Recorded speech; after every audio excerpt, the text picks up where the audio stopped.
Yo, what's up guys? It's Roll TV here. For today's video, pupunta kami sa may Tagaytay para sa aming plinanong staycation. Ay grabe, pinakitaan agad ng coke na may wine. Eh syempre, andito kami ngayon sa may OC. Syempre, para bumili ng aming mga kain at iinumin bago pumunta doon. Tagaytay, here we go.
Sheesh! Pagkaganda naman talaga ng view. Yung tipong pagkakita mo pa lang matatanggal ng stress mo, no? Eh kaso napanood ko sa balita, merong sabi-sabi na dito daw tinatapon yung mga buto ng mga sabongero. Tapos tumakbo pa si Diwata. Aray ko, wag na lang tuloy. Pero nasa ilalim naman ng tubig. Parang wala naman ang nating hapon.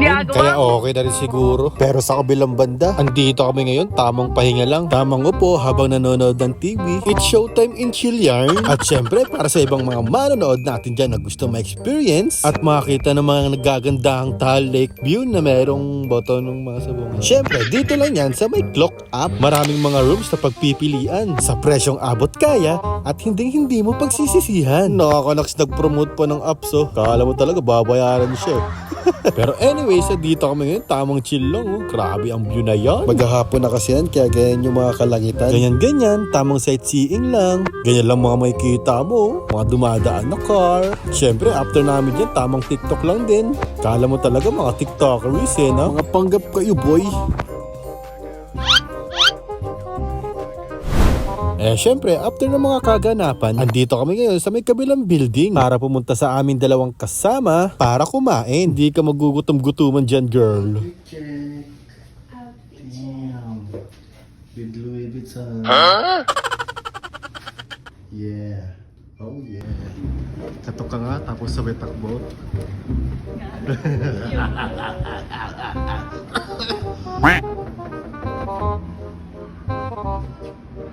Sabay ba pala yung pinagkatawa natin?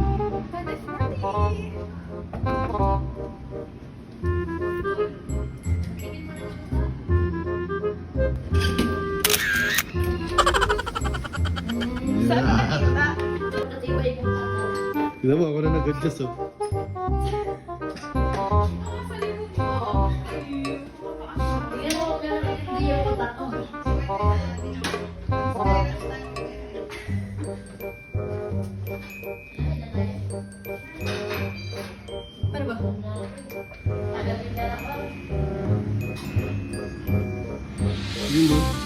Welcome to Tower 4, Unit 24.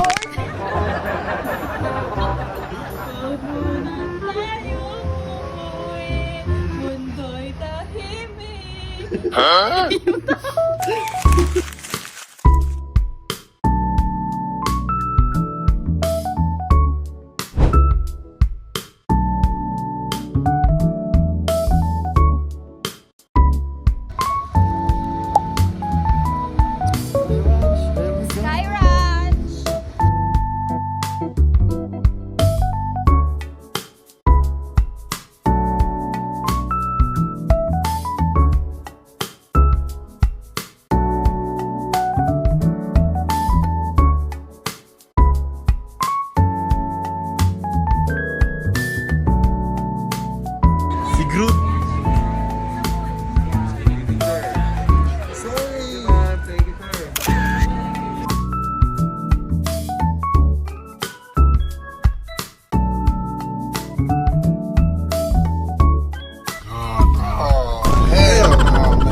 Ayun, tataas ulit sila.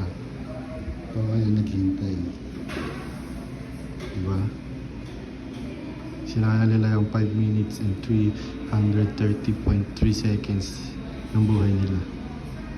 Which is ito yung lobby. Maganda yung paint nila. Kunin ko yung mamaya. I don't.